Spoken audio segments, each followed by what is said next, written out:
Welcome to Mamata Rama creations. Colour papers తీసుకున్నాను అనమాట. White colour మాత్రం 4 షీట్స్ ఎక్స్ట్రా తీసుకుని కటింగ్ చేసి పెట్టుకున్నాను. ముందుగా 4 షీట్స్ తీసుకున్నాను అనమాట.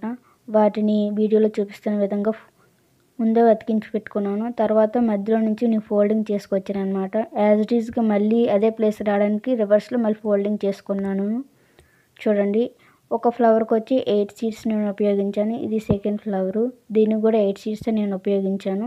ఫస్ట్ 4 షీట్స్, నెక్స్ట్ 4 షీట్స్ ఉపయోగించడం వల్ల ఫ్లవర్ అనేది చాలా నీట్గా వస్తుందన్నమాట. ఒక షీట్కి వచ్చి 4 ఫ్లవర్స్ తయారయ్యాయి అన్నమాట. మనకు రంగోలీకి మిగులుతాయి కదా కలర్స్, వాటిని తీసుకొని దాని మధ్యలో నేను గ్లూ వేసి అతికించి పెట్టుకున్నాను అన్నమాట. కొంచెం బ్రైట్గా కలర్ చాలా బాగుంటుంది అనేసి.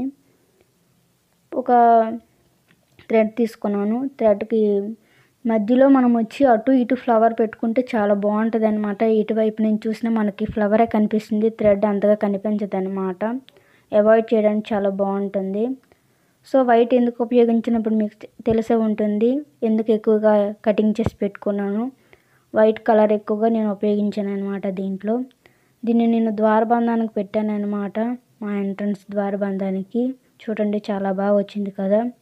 ఎలా అనిపించిందో నాకు కమెంట్లో తెలపండి. And like this video and subscribe my channel. Thank you for watching my video. Thank you for all.